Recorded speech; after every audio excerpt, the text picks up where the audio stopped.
The glow of my laptop screen burns my eyes at 11:47 p.m. But I need Eleanor's opinion on these two color palettes before tomorrow's client meeting. I pull up our text thread and type quickly, my fingers clumsy with exhaustion. Help me choose between the blue set and the green. I attach the images and hit send before I notice the autocorrect has mangled my message into something else entirely, and worse, far worse, the recipient name at the top isn't Eleanor Whitmore, but a number I don't recognize.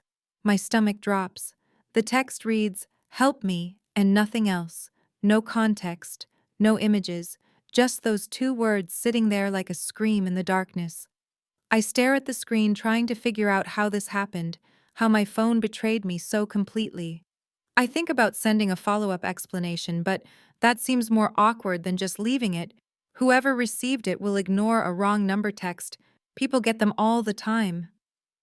I set the phone down and turn back to my laptop, but unease prickles at the back of my neck. Minutes pass, maybe 10, maybe 15, and I'm deep in adjusting color values when I hear something outside my apartment door. Footsteps, multiple sets, moving with purpose, not the usual shuffle of my neighbors coming home late. My building is old, the door's thin, and I can hear low voices, a word that sounds like clear, another that might be ready. My heart starts hammering because this doesn't feel right, doesn't feel normal. Then my door explodes inward, not knocked, not picked, but forced open with a violence that sends the chain lock flying across my small living room. I scream, a raw sound of pure terror as men pour into my space, 3 of them, large and dressed in dark clothing that screams danger. And behind them comes a man who fills the doorway like he owns not just the frame, but the entire building, the entire world. He's tall, broad-shouldered, wearing a suit that probably costs more than my monthly rent, and he's holding a gun with the casual ease of someone who uses one regularly. His eyes scan my apartment with cold precision, then land on me frozen on my couch. He moves toward me, and I scramble backward, my laptop tumbling to the floor. His face is all hard angles and shadows, a scar cutting through his left eyebrow down to his cheekbone, and those eyes are the color of winter storms. He demands in a voice like gravel and silk combined, "Who hurt you?" And I can't process the question because I'm too busy trying to understand why this is happening. I manage to stammer that no one hurt me, this is a mistake, but he's not listening. He gestures, and his men spread through my apartment, opening closets, checking my bedroom, moving with military efficiency. I find my voice and tell him to get out. I'll call the police. This is breaking and entering. He looks at me like I'm speaking another language. He asks who I sent the message to, why I texted him for help. I try to explain about Eleanor, about autocorrect, about the wrong number, and I can see he doesn't believe me. His jaw tightens, and he moves to my kitchen, my bathroom, searching for evidence of whatever threat he expected to find. I notice everything about him because terror sharpens details into brutal clarity, the expensive watch on his wrist catching the light, the way his men defer to him without him speaking, the controlled power in every movement. He returns to stand in front of me, and I have to tilt my head back to meet his eyes. He tells me his men are going to sweep the apartment thoroughly, and I need to sit down and stay calm. Calm feels impossible. One of his men calls out from my bedroom, his tone sharp, and the dangerous stranger's expression darkens into something truly frightening. He looks at me with new assessment, new concern, and says words that turn my blood to ice. "You have a bigger problem than a wrong number." I follow the man into my bedroom and freeze in the doorway. One of his team is crouched by my bookshelf, holding something small and black between gloved fingers. Something that doesn't belong there, something I've never seen before. The dangerous stranger moves past me with controlled urgency and takes the object, examining it with the focus of someone who knows exactly what he's looking at. He says one word that makes my stomach drop even further: surveillance. I hear myself ask what that means, but I already know. The answer is written in the grim set of his jaw and the way his eyes sweep my bedroom with new assessment. He tells me someone's been watching me, and based on the equipment quality, they've been doing it professionally. My knees go weak, and I grab the doorframe for support because this can't be real. Things like this don't happen to people like me. I'm nobody. A freelance graphic designer who spends Friday nights choosing between color palettes, not someone worth surveilling. He's already moving through the rest of my apartment, and his men follow his silent commands, checking every corner, every surface. They find two more devices, one in my living room hidden in a plant I bought last month from the farmer's market, another in the bathroom tucked behind the mirror. Each discovery feels like a violation, the privacy I thought I had revealed as complete fiction. The stranger makes a phone call, his voice low and clipped, speaking in some kind of code I can't follow. He says things like site compromised and asset exposed and primary extraction. I demand to know what's happening, my voice shaking but growing stronger with anger now alongside the fear. He looks at me with those winter storm eyes and tells me I'm not safe here. Whoever planted these devices knows everything about my routines, my vulnerabilities, my life. I ask who he is, why he came when I texted, why any of this is happening. He ignores the questions and makes another call, this one even more terse. Minutes later, I hear footsteps in my hallway again, and three more men enter, one of them older with sharp features and an air of authority that almost matches the stranger. The stranger addresses him as Henry, and they confer in low voices while I stand there invisible and terrified. Finally, the stranger turns back to me and says, I'm coming with him until they determine who's targeting me and why. I laugh, actually laugh, because the absurdity has reached critical mass. I tell him absolutely not. I'm calling the police right now. He moves faster than I expect, plucking my phone from my hand before I can dial.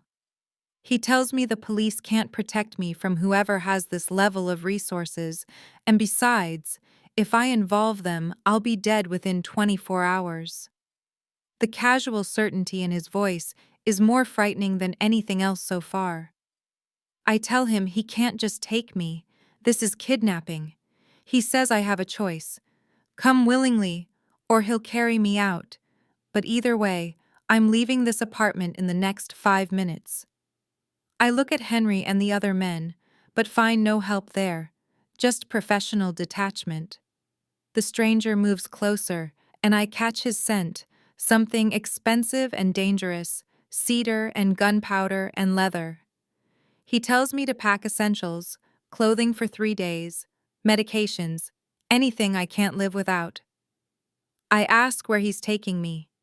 He says somewhere secure. I ask again who he is. He studies me for a long moment and then says his name like it should mean something. Alexander Sinclair. My blood turns to ice because I do know that name. Everyone in this city knows that name. He's been on the news, in the papers, always in the background of stories about organized crime and political corruption and bodies found in the harbor.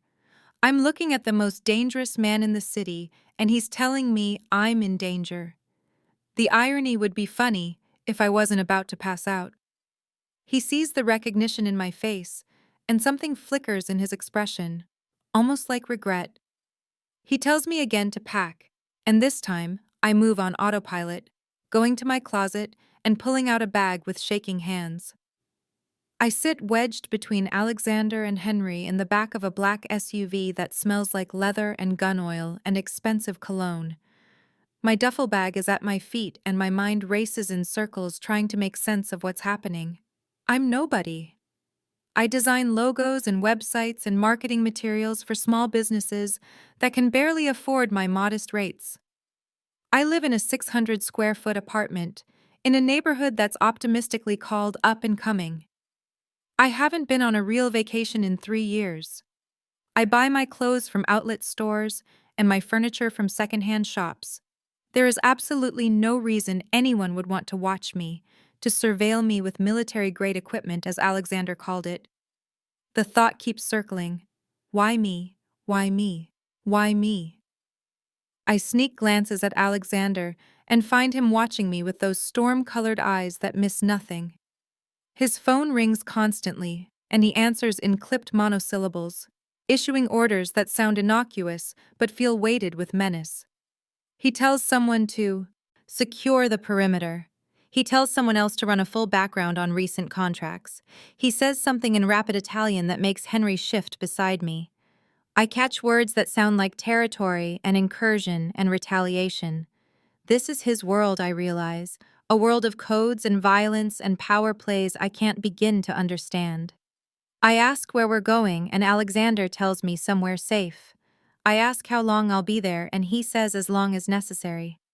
I ask what gives him the right to decide my life, and he turns those eyes on me fully and says the surveillance equipment in my bedroom gives him the right, because whoever planted it will come for me, and I won't survive that encounter. The certainty in his voice terrifies me more than anything else tonight. We've left the city now, and we're on a highway that cuts through darkness, heading into the hills where the wealthy keep their estates behind gates and walls. The drive takes 40 minutes and no one speaks except for Alexander's occasional terse phone conversations. I watch lights flash past and try to remember if I locked my apartment door before leaving, which is insane, because the door is broken and there are surveillance devices hidden in my possessions, and locking it is the least of my problems. Finally, we turn off onto a private road marked only by a number on a stone pillar. Gates swing open automatically as we approach and close behind us with mechanical finality. The driveway winds through manicured grounds lit by subtle landscape lighting, and then the house comes into view.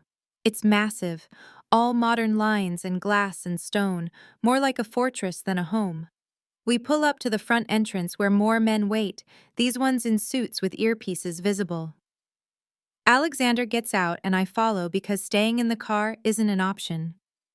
Inside is all marble and metal and cold beauty, the kind of design that costs more money than I'll make in my lifetime. A woman appears, older and elegant, and Alexander tells her to prepare the East Wing guest suite. He turns to me and says he'll have someone bring my things and I should rest. I laugh because rest seems impossible. I tell him I need answers. I need to understand what's happening. I need my life back. He studies me with something that might be sympathy and says what I need is to stay alive and everything else is secondary. Henry appears with my bag and Alexander gestures for me to follow. We walk through hallways that echo with emptiness until he opens a door to a bedroom that's bigger than my entire apartment. He tells me not to leave the grounds and I ask if I'm a prisoner. He says I'm protected, and there's a difference. I ask what difference exactly, and he says prisoners don't get a choice about staying safe. His tone makes it clear this conversation is over. He leaves, and I'm alone in this beautiful cage. I try my phone and find no signal.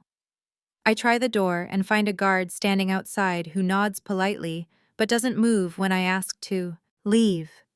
The reality crashes over me like cold water. Alexander Sinclair, the most dangerous man in the city, has taken me, and I have absolutely no control over what happens next. I don't sleep. I lie in the enormous bed with its 1,000 thread-count sheets that probably cost more than my monthly rent, and stare at the ceiling while my mind spins through everything that's happened in the past 6 hours. Someone's been watching me, recording me, documenting my life through hidden cameras I never suspected. Alexander Sinclair, the kind of man mothers warn their daughters about in whispered tones, has taken me from my home and brought me to this fortress.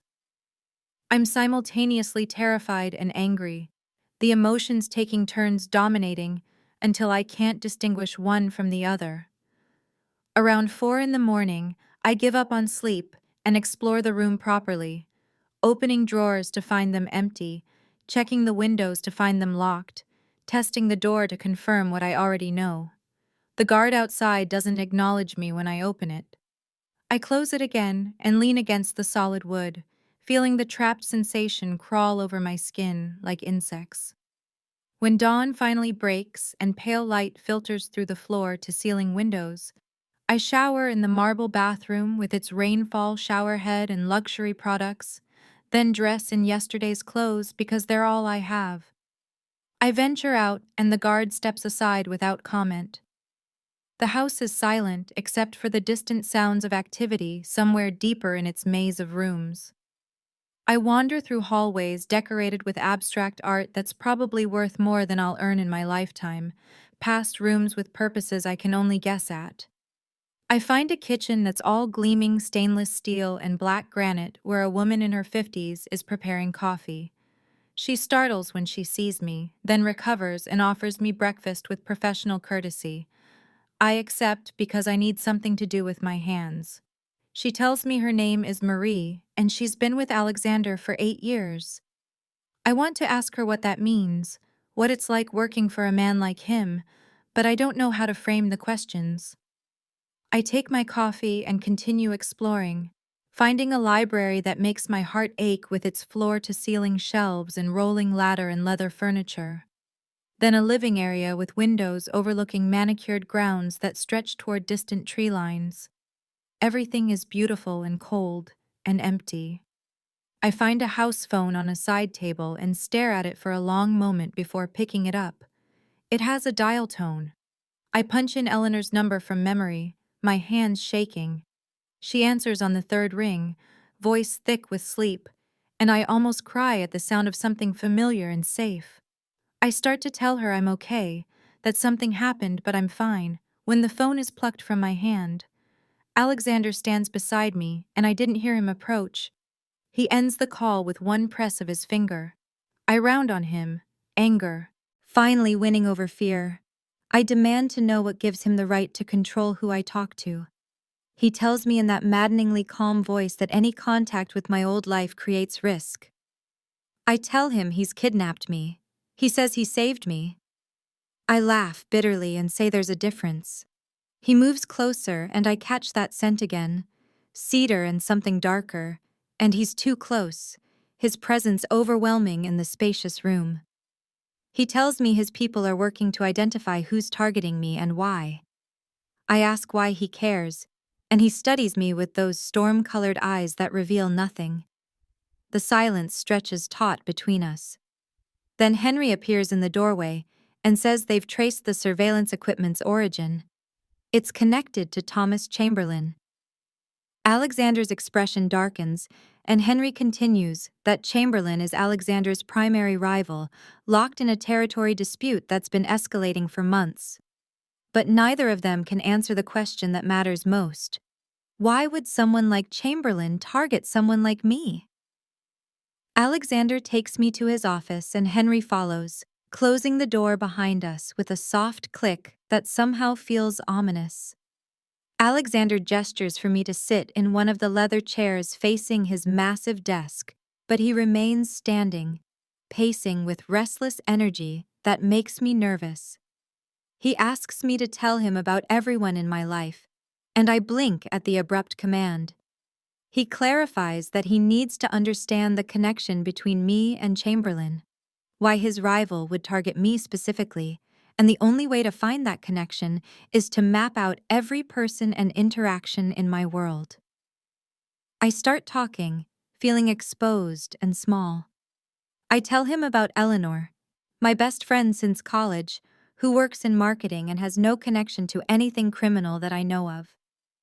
I tell him about my coworkers at the small design firm where I freelance, listing their names and roles, all of them ordinary people living ordinary lives. I tell him about my clients, mostly local businesses and startups who hire me for logos and website design, people who pay in installments because their budgets are as tight as mine. Nothing sounds significant. Nothing connects to the world of organized crime and territory disputes. Alexander stops pacing and asks about my family, and I feel my throat tighten, because this is the wound that never fully heals. I tell him I'm estranged from my father who left when I was 8. Just walked out one day and never came back. No explanation, no contact since. I tell him my mother raised me alone, worked 2 jobs to keep us afloat, died of an aneurysm 3 years ago with no warning, just gone between one heartbeat and the next. I tell him there are no siblings, no aunts or uncles I know, no extended family who stayed in touch. I'm alone in the world except for Eleanor and my small circle of acquaintances. Alexander's expression shifts when I talk about my mother, and I see something flicker in those storm-colored eyes. Something that might be recognition or sympathy or shared understanding of loss. He asks more gently about my recent work, and I run through the past few months of projects. A logo for a boutique clothing store, a website redesigned for a yoga studio, marketing materials for a nonprofit, then a logo for a new restaurant that opened downtown 6 weeks ago. The owner wanted something elegant but approachable, and I met with him twice to discuss the design direction. Alexander goes very still and asks what restaurant. I tell him the name, Opal and Ash, and watch his jaw tighten. He exchanges a look with Henry that I can't interpret. He asks if I met with anyone else besides the owner, and I remember the business manager who sat in on the second meeting, a thin man with cold eyes who made me uncomfortable. Alexander sits finally, leaning back in his chair, and tells me that Opal and Ash is a front for Chamberlain's money laundering operation, that the restaurant itself is legitimate, but it's designed to clean money from drug trafficking and extortion. I feel the blood drain from my face. He continues that Chamberlain is paranoid and meticulous, that anyone who gets access to the business files or financial information becomes a potential security risk. I protest that I never saw any files, I just designed a logo. But Alexander points out that I met with them twice, that I might have seen something on a computer screen or overheard a conversation, or simply know enough about their timeline and operations to be considered a loose end. The reality settles over me like ice water. I'm caught in a mob war because I designed a logo for the wrong client, because I took a job I desperately needed without asking enough questions, because my life is so precarious financially that I can't afford to turn down work. Alexander watches me process this and says, Chamberlain won't take the risk that I know something or saw something, that in his world it's easier to eliminate a potential problem than to verify whether the problem actually exists. I ask in a voice I barely recognize as my own if Alexander really believes Chamberlain would kill me over a logo design. Alexander leans forward and says with absolute certainty that Chamberlain has killed for much less. The fear that's been simmering in my chest since this nightmare began suddenly boils over into something close to panic. Alexander comes around the desk and crouches in front of my chair so we're eye level and says in a voice that's almost gentle that no one will touch me, that he won't allow it. I ask why he cares about protecting someone he doesn't know, and he studies my face for a long moment before saying that what happens on his watch is his responsibility. The fierce protectiveness in his voice sends an unexpected shiver through me that has nothing to do with fear. I shouldn't find comfort in a promise from a criminal, shouldn't feel safer with a mafia boss than I did in my own apartment. But I do, and that realization is almost as terrifying as everything else that's happened. Days settle into a rhythm that feels surreal in its domesticity, considering the circumstances that brought me here. I wake each morning in the bedroom that no longer feels quite like a prison, and make my way to the library, where morning light slants through tall windows and illuminates thousands of books arranged with meticulous care. I bring my coffee, prepared now by my own hands in the enormous kitchen, where Marie has stopped startling at my presence and instead greets me with quiet warmth. I spend mornings reading, letting myself get lost in other people's stories and other people's problems, a temporary escape from the strangeness of my own situation.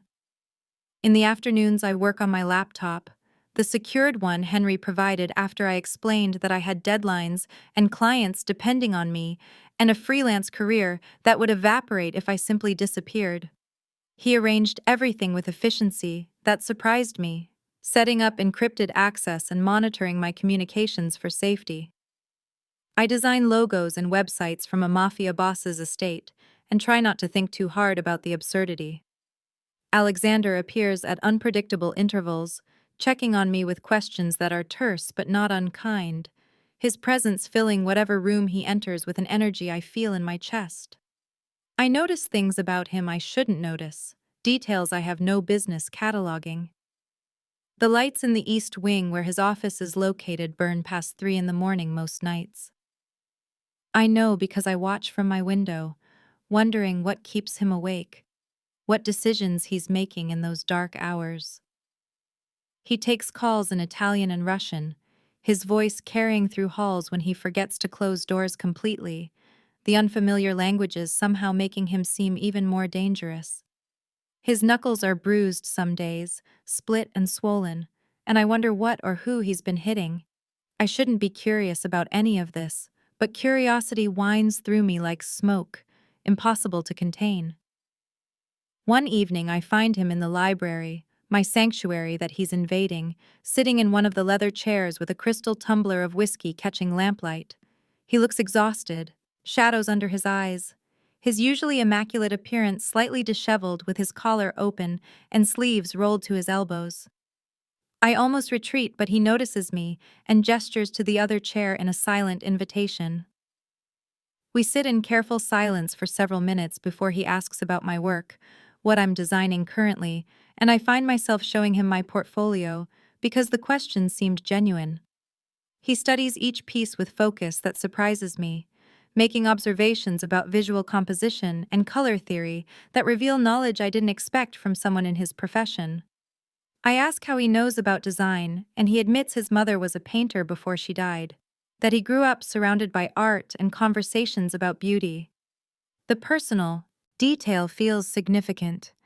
I ask how he ended up in this life and watch his expression shudder slightly. He deflects at first, then offers a sliver of truth like he's testing whether I can handle it. Family legacy, he says. No choice in the matter. Born into it. Raised for it. Too deep now to ever find a way out. The resignation in his voice catches something in my chest. The conversation flows easier than it should between a captive and her captor, between a civilian and a criminal. I realize as we talk that he's lonely despite being constantly surrounded by people, that command and fear create isolation even in a crowded room. The awareness creates an unexpected intimacy in the quiet library, with night pressing against the windows. Our eyes hold a moment too long, and I see something flicker in those storm-colored depths, something that mirrors the strange pull I feel toward him.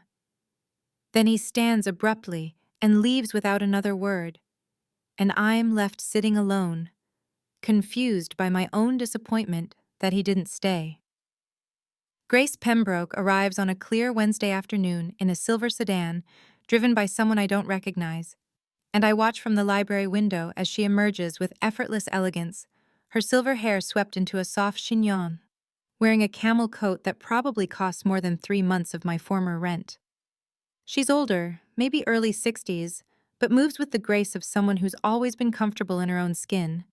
And I feel suddenly self-conscious in my jeans and sweater borrowed from a shopping delivery Henry arranged. Alexander meets her at the door, and I see his posture change, tension bleeding from his shoulders as she embraces him. And I realize this is someone who matters to him in a way few people do. When he brings her to meet me, her eyes are sharp and assessing but kind, and she takes my hands in hers like we're already friends. Over tea in the sunlit breakfast room, Grace tells me stories about Alexander that reshape my understanding of him completely. She raised him after his parents were murdered when he was 16, took him into her home when the rest of the family was scrambling for power and position, gave him stability in the aftermath of unimaginable violence. She speaks of a boy who stopped sleeping for months, who had nightmares that left him screaming, who took on responsibilities no teenager should carry because the organization his father built would have torn itself apart without leadership. She tells me his heart is better than he believes, that the choices he's made have been survival rather than preference, and I see the love in her eyes when she speaks of him. She warns me gently that his world is dangerous and will remain dangerous, that loving him means accepting fear as a constant companion, but she squeezes my hands when she says it, and I understand she's giving her blessing, even as she cautions me. We're still talking when the alarms shatter the afternoon quiet, blaring sounds that make Grace go still and make my heart lurch into my throat. Alexander appears instantly with Henry and 4 other men, all armed, moving with coordinated precision that speaks of rehearsal and preparation. Henry reaches me first, pulling me from my chair, and Alexander's giving rapid orders in a voice gone cold and commanding. Grace is already moving toward a different part of the house, clearly knowing protocols I don't. I'm half carried toward a door I've never noticed before, hidden behind wooden panels in the hallway, and Henry's practically lifting me down concrete stairs into a basement space that's reinforced like a bunker. Alexander appears behind us, and when his eyes meet mine, I see something I haven't seen before: real fear. Not for himself, but for me, naked and raw in his expression. He tells Henry to guard me with his life, and Henry nods once, absolute commitment in that single gesture. Alexander moves toward the stairs, and I call his name without meaning to, my voice breaking on the syllables. He turns back, crosses to me in 3 strides, and frames my face with both hands, his thumb brushing my cheekbone. He doesn't say anything, but the look in his eyes says everything. Then he's gone, taking the stairs 3 at a time, and the heavy door closes with a final thud that sounds like a coffin lid. Henry positions himself between me and the door, weapon drawn, and I realize I'm shaking. I ask what's happening, but he doesn't answer, his attention fixed on the door and whatever threats lie beyond it. Time becomes strange and elastic. I hear sounds above us, muffled by concrete and steel but unmistakable. Gunfire, shouting, something heavy crashing. My terror ratchets higher with each sound, and I find myself sinking to the floor because my legs won't hold me anymore. Henry remains standing, utterly still, and I wonder how he can be so calm. More gunfire, closer now, and I realize with crystalline clarity that I'm not just terrified for myself. I'm terrified for Alexander, picturing him upstairs, facing whatever threat Chamberlain has sent. And the strength of that fear reveals something I've been avoiding acknowledging. I care about him, more than care. The recognition hits at the worst possible moment, locked in a basement while violence unfolds above. Then silence, sudden and complete, more frightening than the noise. Henry's grip on his weapon tightens. We wait in that terrible silence for seconds that feel like hours. Finally, footsteps on the stairs. Henry raises his gun. The door opens and Alexander stands there, alive, whole, with blood spattered across his white shirt, but moving normally. Our eyes lock and everything I feel must show on my face because his expression shifts, softens, despite the violence he's just survived. I'm on my feet without deciding to move, and he's crossing to me, and then his arms are around me, and I'm breathing again. Alexander keeps me in the safe room for another hour while he deals with what remains of Chamberlain's failed assault. And when Henry finally comes to retrieve me, the sun is just beginning to paint the eastern sky in shades of rose and gold that seem obscene after the violence of the night. He leads me upstairs through hallways that smell of cleaning chemicals sharp enough to burn my nostrils, and I see staff members I recognize scrubbing at marble floors with methodical efficiency, erasing evidence of blood that pooled there while I cowered below. The reality of his world confronts me with visceral force, not abstract anymore, but concrete and terrible. Men died here just hours ago, and now their deaths are being erased like they never existed at all. Henry brings me to Alexander's private office, a room I have never entered before with floor-to-ceiling windows overlooking the grounds and furniture that speaks of wealth accumulated over generations.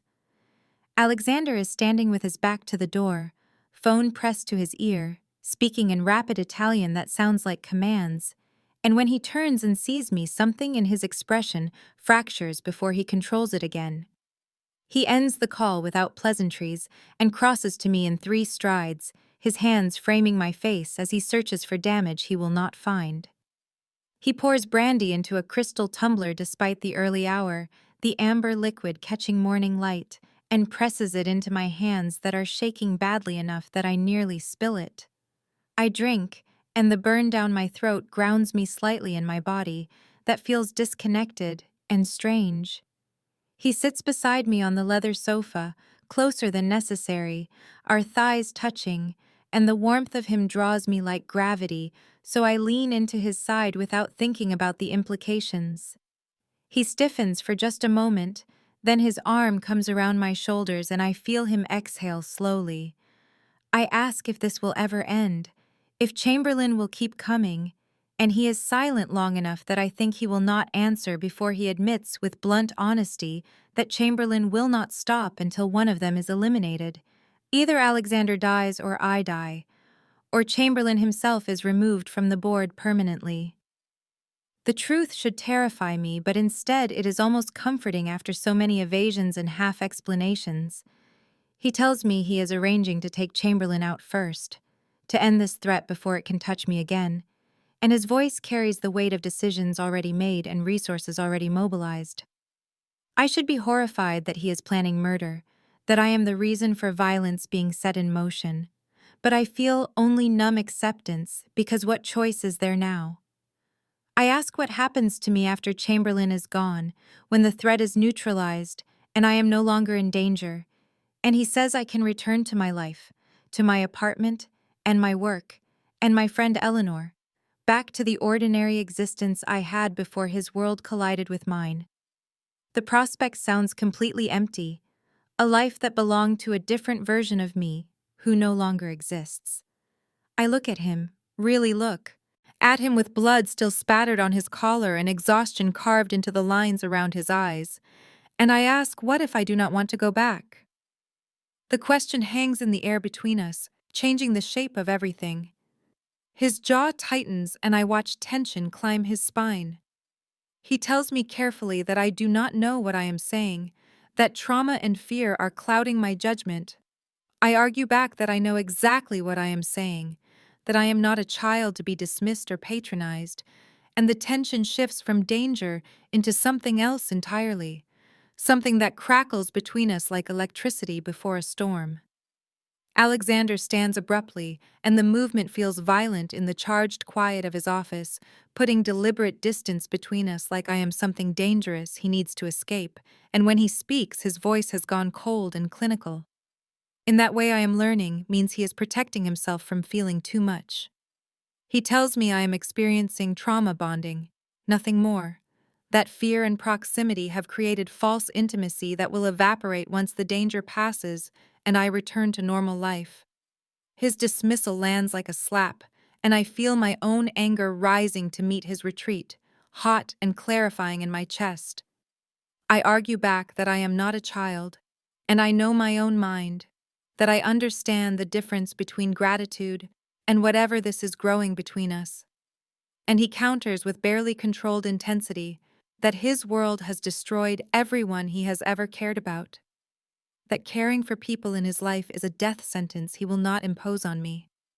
I ask if that is what I am now, someone he cares about, and the question makes him freeze with his back still toward me. He does not answer, and the silence stretches taut between us, his non-answer somehow more revealing than any words could be. Finally, he tells me to get some rest, his tone suggesting dismissal, but I refuse to be sent away like an inconvenient problem to be managed. I cross the distance he created and stop inches from him, close enough to see the muscle jumping in his jaw and the rigid control in his shoulders.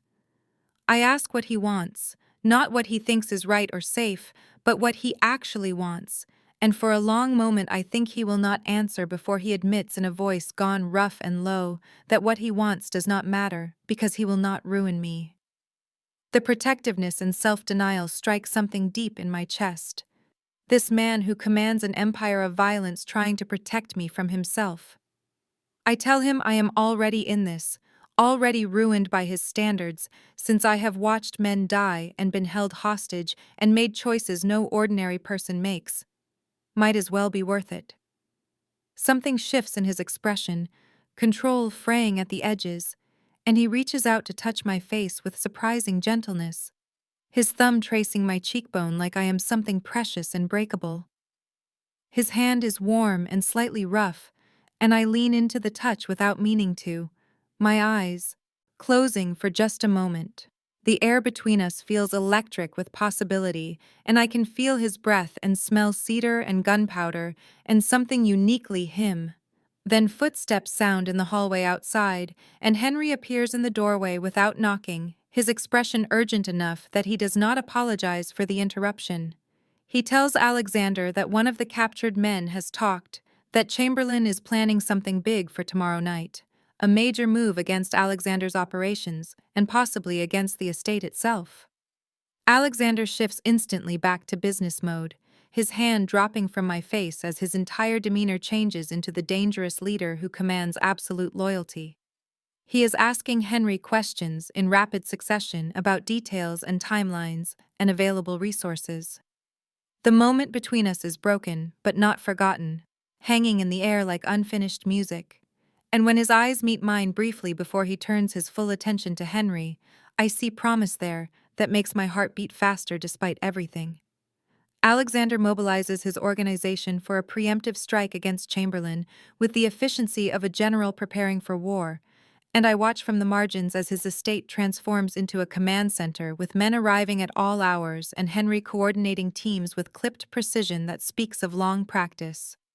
I am relegated to the sidelines like a piece on the board to be protected rather than a player in my own right, and the frustration builds in my chest until I cannot contain it anymore. I find Alexander in his office surrounded by maps and photographs and weapons laid out with careful precision, and I argue that I have a right to be involved since this entire conflict is about me, since Chamberlain targeted me and nearly killed me, and I deserve to be part of ending the threat. He refuses without even considering it, his expression going hard and closed in that way that means he has made his decision and expects it to be final.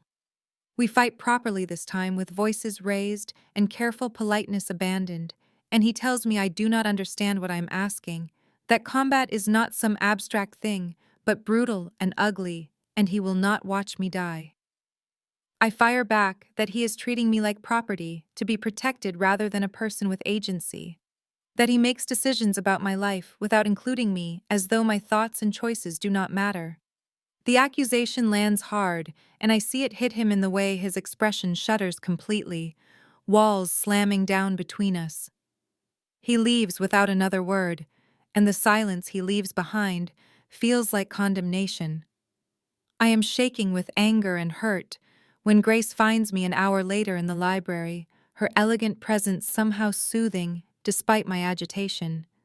She sits beside me and explains gently that everyone Alexander has ever loved has died violently, his parents murdered when he was still practically a child, and a younger sister I did not even know existed killed in retaliation when she was only 12 years old, and even a woman he once cared for caught in crossfire meant for him. He is terrified of adding me to that list of people destroyed by proximity to him, Grace tells me with sympathy in her eyes. And the revelation recontextualizes everything, all his protectiveness and control suddenly making terrible sense. That evening, Alexander comes to my room and I hear his knock, quiet and hesitant in a way he never is. He apologizes stiffly for being overbearing, the words clearly difficult for a man unused to admitting fault, and I accept because I understand now what drives his fear. He starts to leave, but I stop him with a hand on his arm, and I ask about his sister because I need him to share this pain he carries. The question cracks something in him, and I watch his control fracture as he tells me about Maria, only 12 when Chamberlain's predecessor killed her to punish their father for a territorial dispute, how Alexander found her body and has carried that image every day since. The raw pain in his voice breaks something in my chest, and I cross to him without thinking, wrapping my arms around him and simply holding him. He resists for just a moment, his body rigid with the habits of self-protection. Then his arms come around me tightly as though I am an anchor in rough seas. We stand like that for long minutes, finding comfort in each other without words, and when we finally separate, everything has changed between us. Walls crumbled into something more honest and real. The next morning brings preparation for the operation against Chamberlain, and I watch Alexander transform into the dangerous leader his reputation promises, all sharp focus and absolute authority, as he coordinates his people with military precision that speaks of years commanding men in life and death situations. He is focused and commanding. Every inch the predator I first saw break into my apartment weeks ago, but now his eyes find me across rooms, and something passes between us that makes my breath catch. An acknowledgement of what happened between us last night and what it means going forward. I help where I can because sitting idle makes me feel useless and afraid. So I research Chamberlain's properties and businesses online, using the secured laptop Henry provided, cross-referencing public records and news articles and corporate filings with methodical determination. Hours into this tedious work, I discover something that makes my pulse quicken, a secondary property buried under layers of shell corporations that even Alexander's people seem to have missed in their focus on Chamberlain's known holdings. I bring it to Alexander and Henry in the command center Alexander has set up in his office, spreading my printed findings across the desk already covered with maps and surveillance photos, and I watch Alexander's expression shift as he processes what I am showing him. He is impressed despite himself, and I can see it. In the slight widening of his eyes, and the way he looks at me with new respect, and Henry leans in to examine the documents more closely while asking questions about how I found the connection.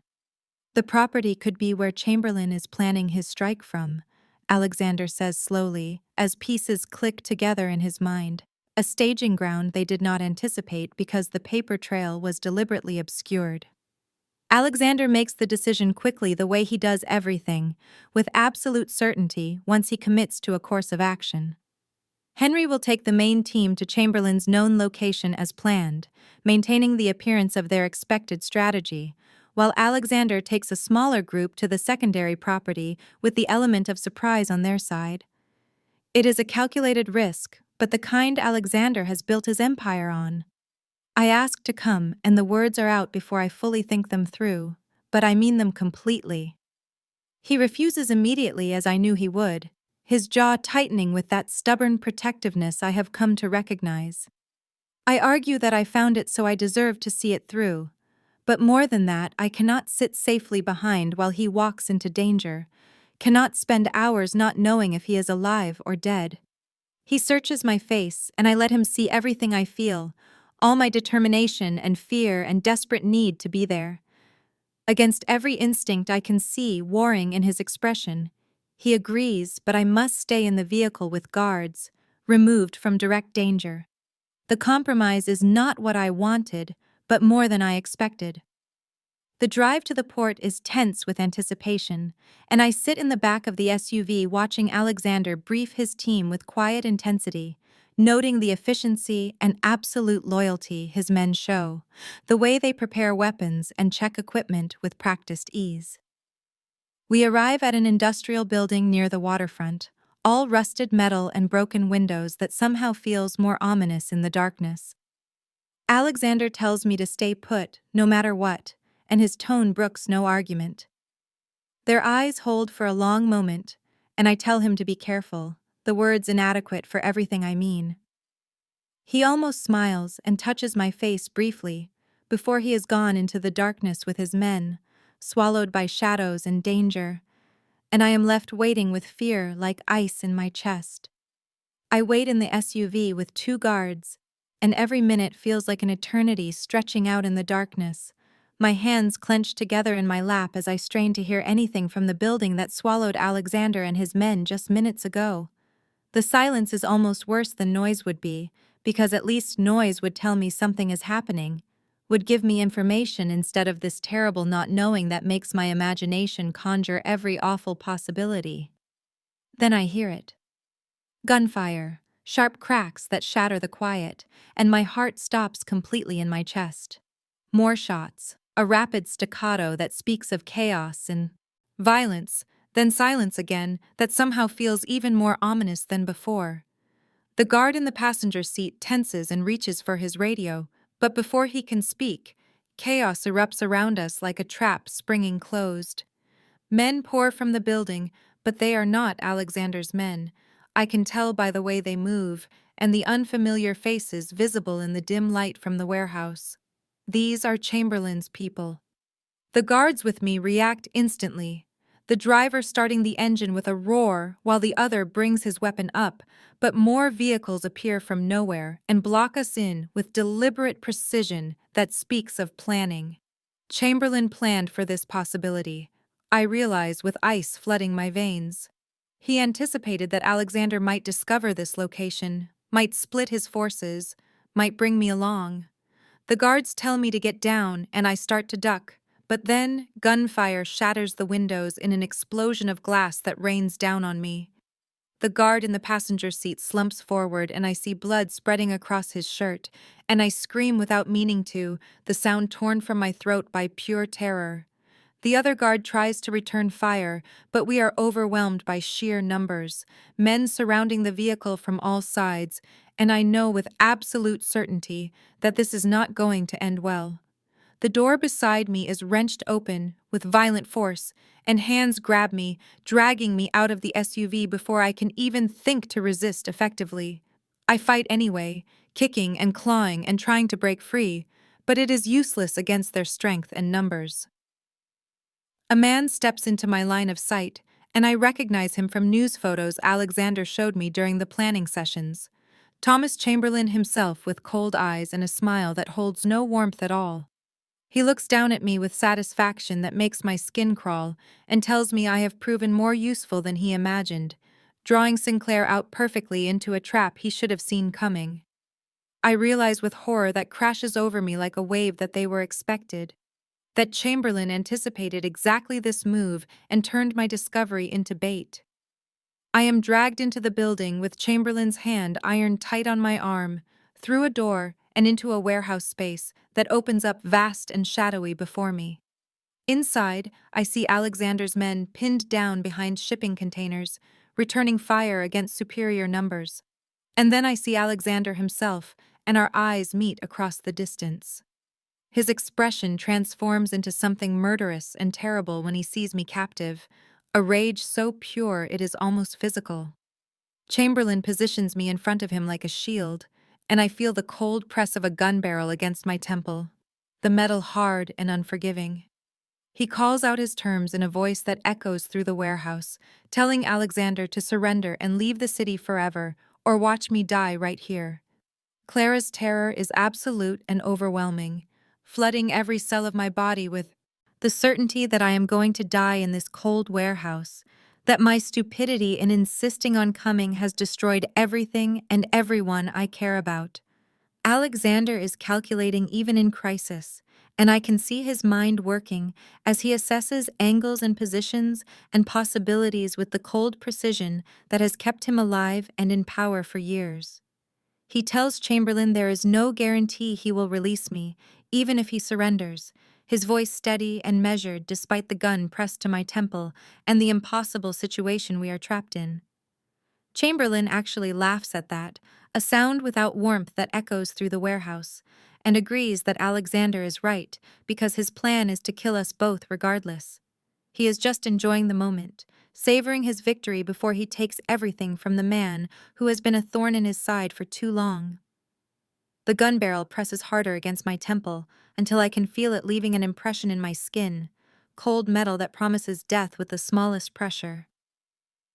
Alexander's eyes lock on mine across the warehouse space that suddenly feels both vast and suffocatingly small, and I see him making a decision in the subtle shift of his expression. He says something low to Henry, words I cannot hear, but that make Henry argue back with urgent intensity visible even from this distance. Alexander insists with a sharp gesture, and Henry's resistance crumbles into grim acceptance. Then Alexander does the unthinkable and steps out from cover with his hands visible and empty, walking toward Chamberlain and me with measured steps that make my heart stop completely. I scream at him to stop, the word torn from my throat, but he keeps coming with his eyes never leaving mine. Chamberlain is triumphant, and I can feel it in the way his body language changes. tension releasing into satisfaction as he watches his enemy surrender. But I know Alexander better now than Chamberlain realizes, and I understand with sudden clarity that he is buying time, creating a distraction that his men can use. Henry and the others are repositioning with careful silence, using Alexander's sacrifice to gain advantage. I realize what is happening when I spot movement in my peripheral vision, figures shifting in the shadows while Chamberlain focuses entirely on Alexander's approach. I make a choice in that instant, the only choice I have. I drop suddenly with all my weight becoming dead and uncooperative, throwing off Chamberlain's grip through sheer unexpected momentum. His hand slips, and the gun moves away from my head for just a fraction of a second. Alexander is already moving before I even hit the ground, his weapon appearing from somewhere and coming up with fluid speed. Everything happens in seconds that feel stretched and compressed simultaneously. Gunfire erupts from multiple directions in a deafening chaos of sound. I cover my head with my arms and make myself as small as possible on the cold concrete. Bodies hit the ground around me with heavy thuds. Then strong, familiar hands pull me up and I look into Alexander's face as he checks me frantically for injuries, his hands running over me with desperate thoroughness. I am unhurt somehow, miraculously intact. Around us, Alexander's men have secured the warehouse with military efficiency, weapons trained on the remaining enemies who are surrendering or already dead. Chamberlain is on the ground clutching his shoulder where blood seeps through his expensive shirt, wounded but alive. Alexander is shaking, and I realize it is with adrenaline and fear, emotions he never shows.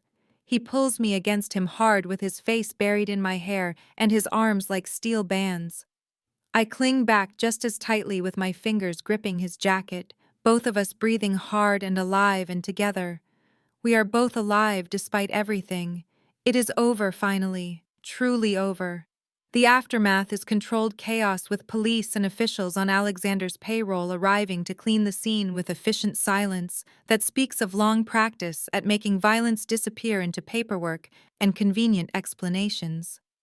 Chamberlain is taken away in an ambulance flanked by patrol cars, his destination either prison or somewhere quieter and more permanent depending on decisions being made above my comprehension level.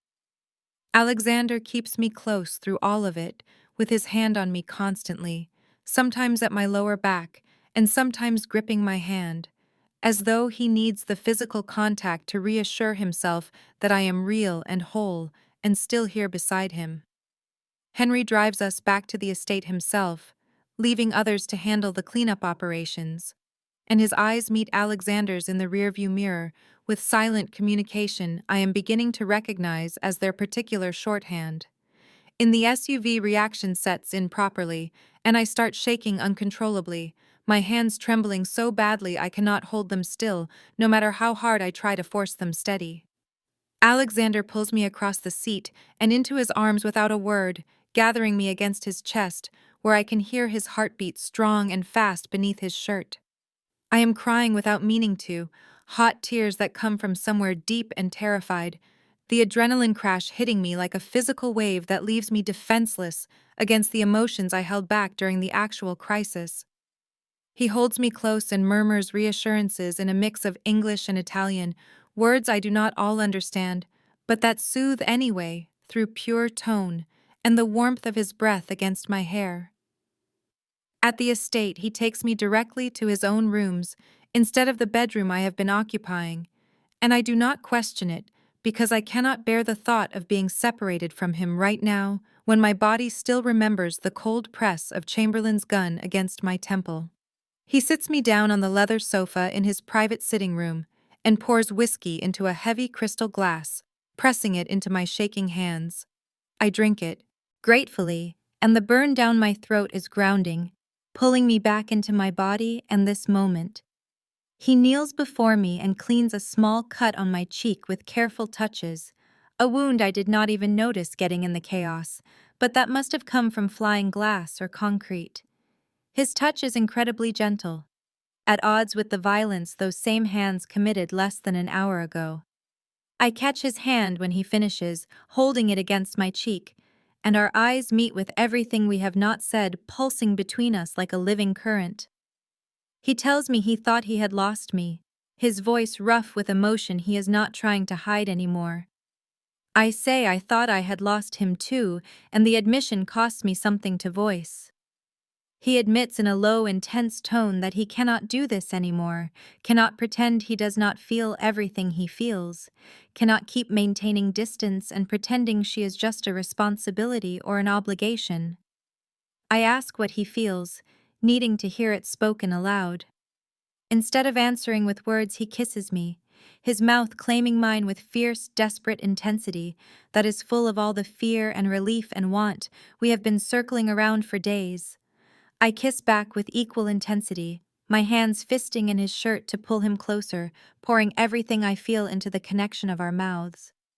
When we break apart, we are both breathing hard, and his forehead rests against mine, as we share air and space, and this fragile, perfect moment of being alive together against all odds. Clara and Alexander do not leave his rooms for 24 hours, and the world outside ceases to exist as they claim this space for themselves with desperate need and startling tenderness. They make love with urgent intensity first, driven by adrenaline and fear and the sharp relief of being alive when they came so close to death in that warehouse. His hands map her body with reverent attention, and she learns the scars on his skin with her fingertips, each one a story of violence survived.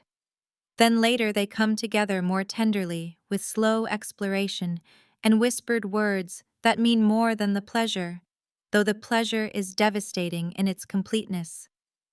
Between these joining moments they sleep tangled together in his massive bed, with her head on his chest, where she can hear his heartbeat steady and strong beneath her ear.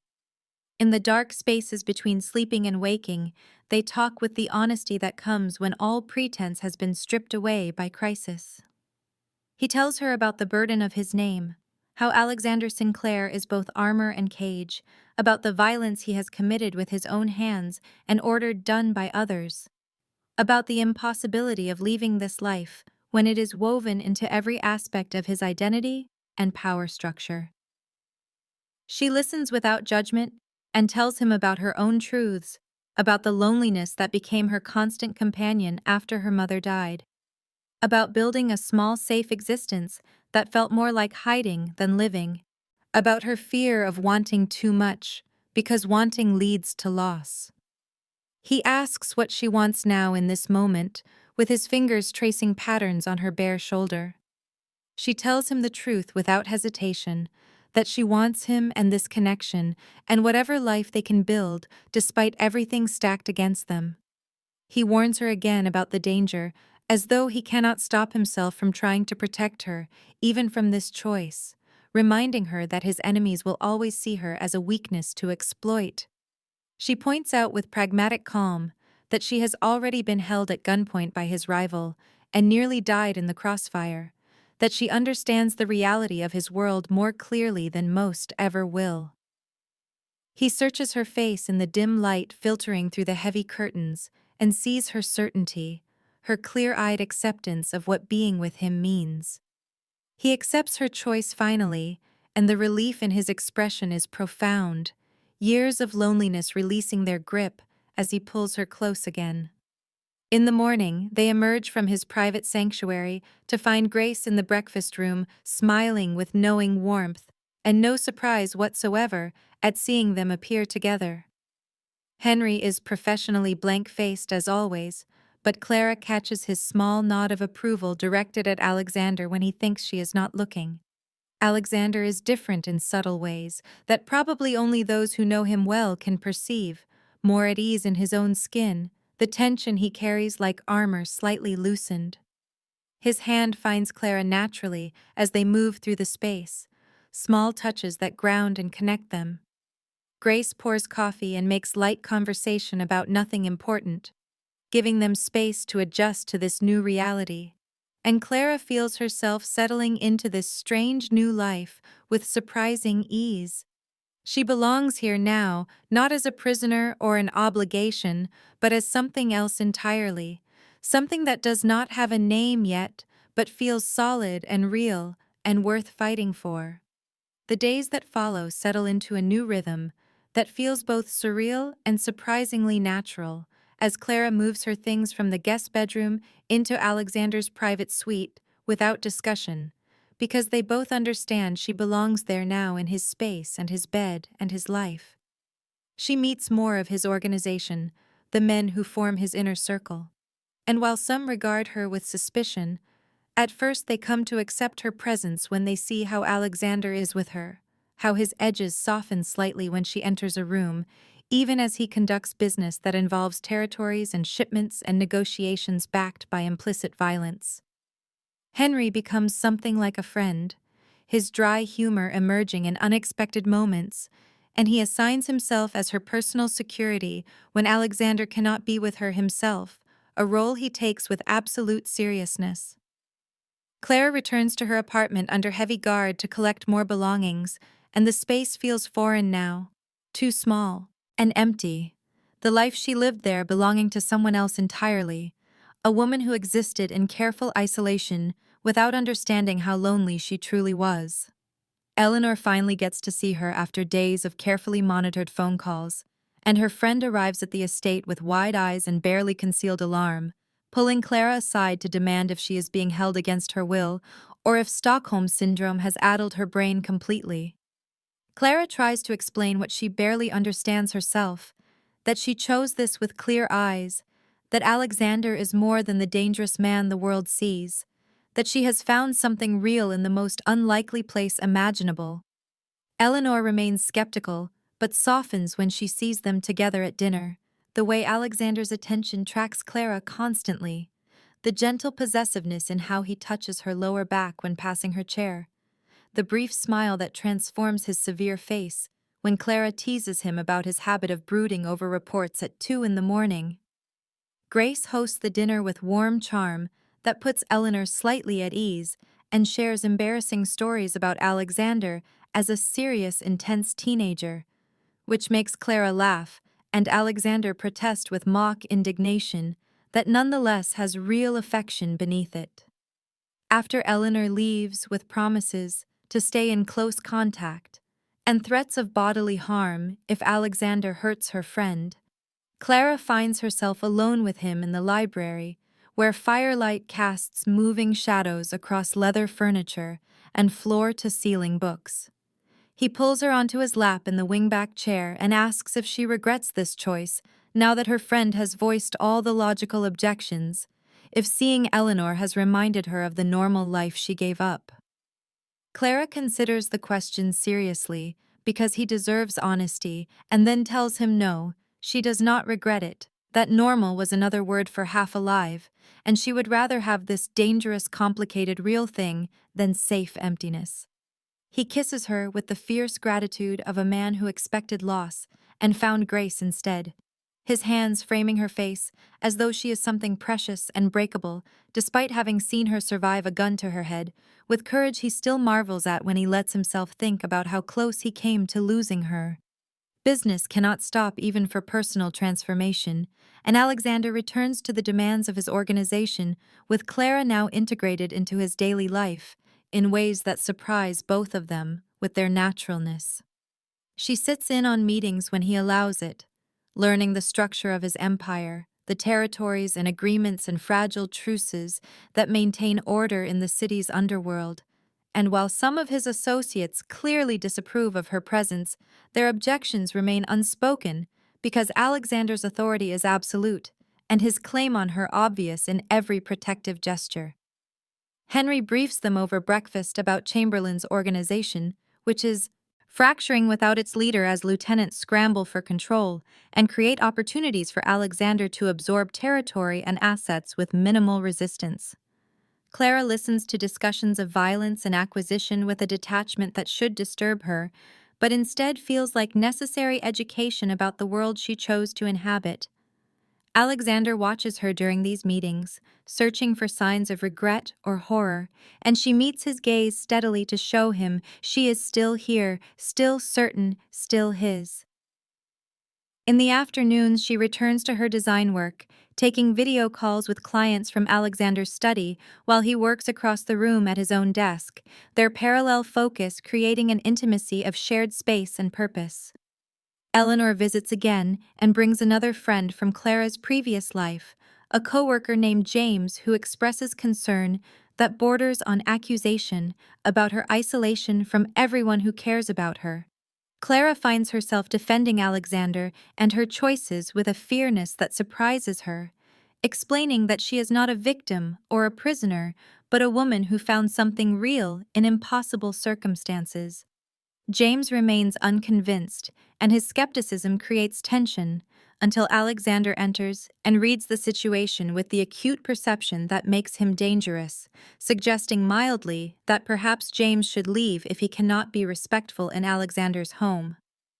The threat beneath the courtesy is unmistakable, and James departs quickly, leaving Eleanor to apologize and Clara to feel torn between her old life and her new one. That evening, she asks Alexander if she will lose everyone from before because they cannot understand what she has become. He admits that his world demands separation from normal life, that the people he allows close must be trustworthy and discreet, that her friends will likely drift away as the gap between their realities widens. The truth hurts, but she appreciates his honesty and asks if it was worth it for him, choosing this life or having it chosen for him. He tells her he never had the choice, but if he did, he would choose differently, choose freedom and anonymity and safety.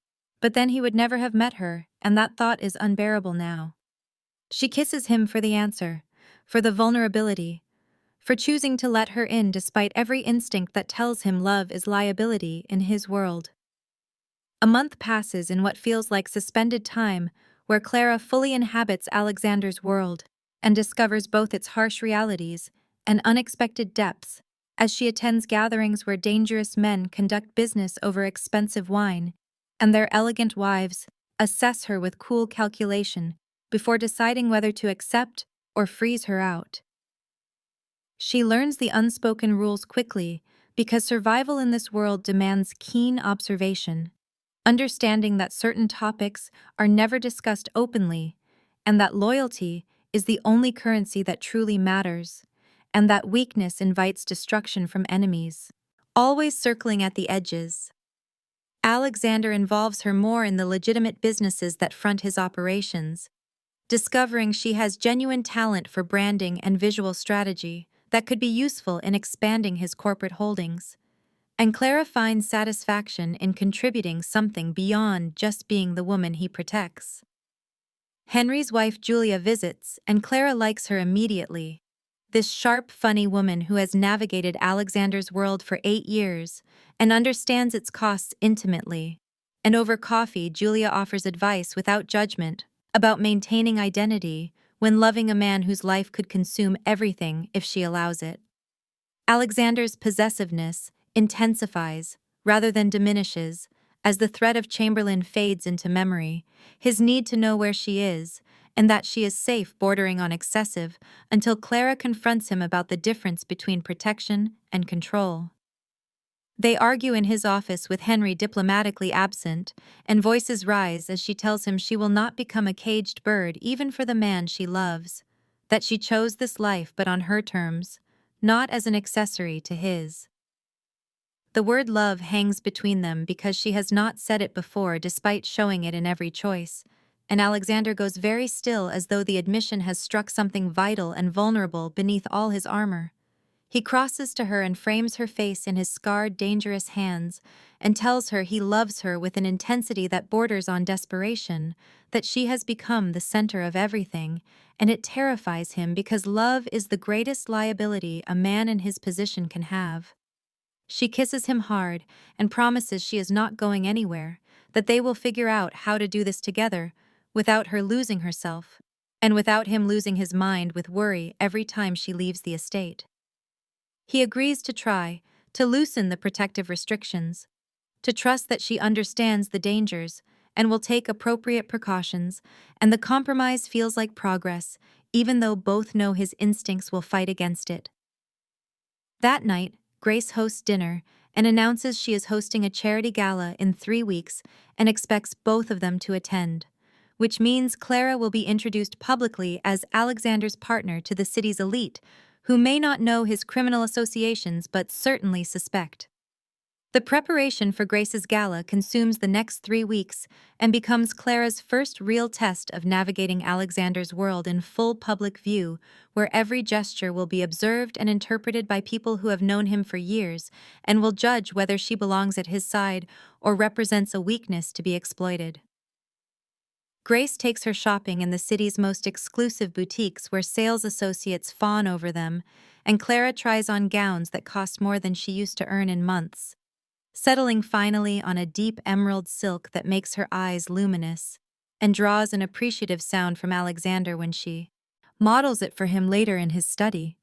He circles her slowly, and his gaze holds heat that has nothing to do with the dress and everything to do with imagining removing it.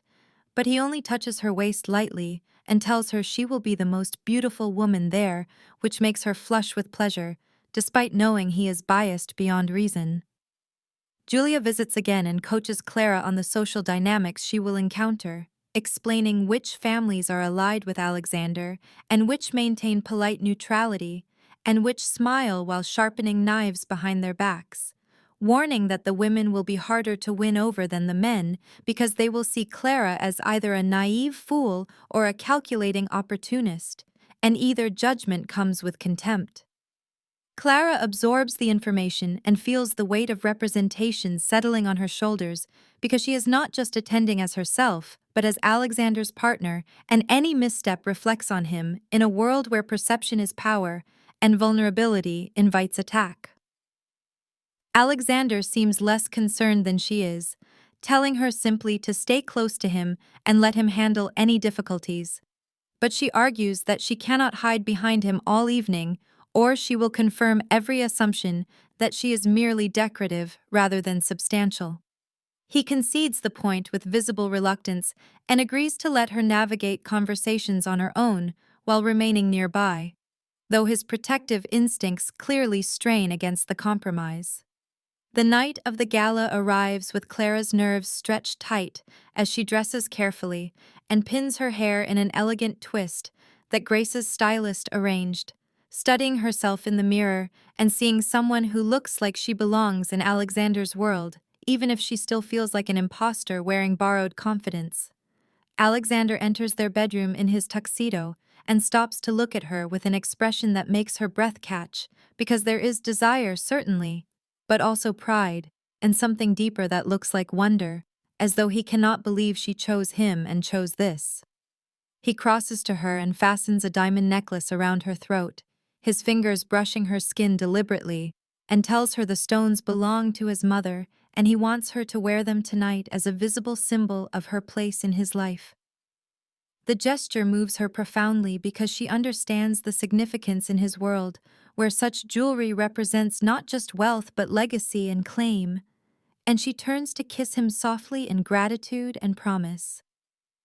They arrive at the historic hotel, where Grace has arranged the gala, and immediately become the center of attention as heads turn and conversations pause, while the city's elite assess this development in Alexander Sinclair's usually private life.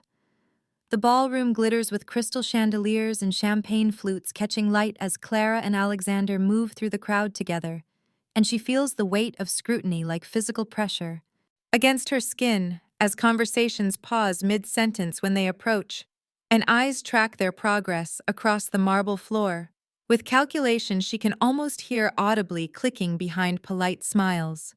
Alexander's hand rests at the small of her back, warm through the silk of her gown, a claiming touch that broadcasts ownership in a language this world understands, even as Clara feels her own autonomy bristling slightly against the possessive gesture, despite knowing it serves a purpose in this arena of power plays and territorial displays.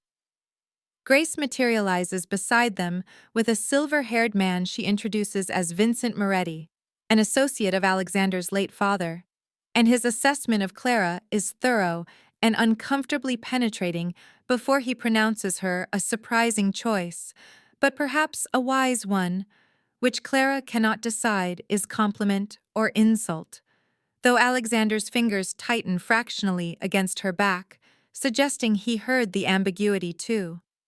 She's introduced to a succession of people whose names blur together: wealthy developers and corporate executives and socialites dripping diamonds, and she smiles until her face aches while fielding questions designed to probe her background and intentions with varying degrees of subtlety. A woman named Dominique Laurent, sleek and predatory in black silk, examines Clara with unconcealed disdain and asks how she and Alexander met with such pointed interest that Clara knows any answer will be dissected for weakness. She opts for partial truth, saying they met during a security situation and his protection proved invaluable, which is vague enough to deflect while hinting at the danger that validates her presence in his world. Dominique's smile sharpens, and she mentions that Alexander has always been so protective of his assets, the word choice deliberate and cutting. But before Clara can respond, Alexander intercepts smoothly, telling Dominique that Clara is not an asset but his partner, and the distinction matters, his voice carrying enough edge that Dominique actually retreats with murmured apologies. Clara feels gratitude and irritation in equal measure, because she wanted to handle that herself, but also recognizes she just witnessed Alexander publicly defining their relationship in terms that grant her status, rather than diminish her to possession. Henry appears at Alexander's elbow with another man who needs his attention regarding some business matter, and Alexander hesitates visibly before Clara tells him to go. She'll be fine, though his reluctance is palpable as he leaves her with Grace, who loops an arm through Clara's companionably. Grace guides her toward a group of women and performs introductions, and Clara finds herself grateful for the older woman's implicit endorsement as it smooths her reception among Alexander's social circle. She talks about her design work when asked, discovering that several women are genuinely interested rather than merely polite, and Julia appears at some point to join the conversation, which becomes easier with an ally present. Across the room, she catches Alexander's gaze, and something passes between them, a moment of connection that steadies her, and she realizes this is her life now, learning to navigate these dangerous, elegant waters beside a man whose world demands strength. She is still discovering within herself. The gala winds down past midnight as guests begin departing in clusters of expensive perfume and satisfied conversation. And Clara finds herself genuinely tired rather than just performing exhaustion as an escape, because the evening demanded more emotional energy than she anticipated in navigating the complex social dynamics of Alexander's world, where every interaction carries layers of meaning she is only beginning to decipher. Alexander appears at her side as she's saying goodbye to Julia, who gives her an encouraging smile and whispered assurance that she handled herself beautifully tonight, and his hand slides around her waist with familiar possessiveness that now feels comforting rather than confining, because she has learned to read the difference between his protective instincts and genuine restriction of her autonomy. Grace kisses both their cheeks and tells them she's proud of how they presented themselves as a united front, her eyes twinkling with pleasure at this development in her nephew's previously solitary existence. And Clara realizes she has gained not just Alexander, but an entire network of relationships that come with accepting her place in his life. The drive back to the estate is quiet, both of them drained from hours of performance and vigilance, and Clara slips off her heels with a groan of relief that makes Alexander smile as his thumb traces circles on her knee with absent affection. She studies his profile in the passing streetlights, and marvels at how completely her life has transformed in the months since that mistaken text message sent her careening into his dangerous orbit. How the woman who lived cautiously in a small apartment designing logos for modest clients has evolved into someone who wears diamonds that belong to a murdered woman and holds her own in conversations with criminals disguised as businessmen. Alexander catches her staring and asks what she's thinking, his voice low and intimate in the darkness of the vehicle. And she tells him the truth without filter, because they have moved past the point of careful editing with each other. She admits she's thinking about how terrified she was that first night when he broke into her apartment with a gun drawn and she believed she might die, and how impossibly far that fear seems now when the same man is the person she trusts most in the world, despite or perhaps because of the danger he represents and controls. His expression shifts through several emotions before settling on something tender and vulnerable that he rarely allows others to see, and he lifts her hand to kiss her knuckles with deliberate gentleness before admitting he thinks about that night constantly and wonders at the strange fortune that brought her accidentally into his life when he had resigned himself to isolation.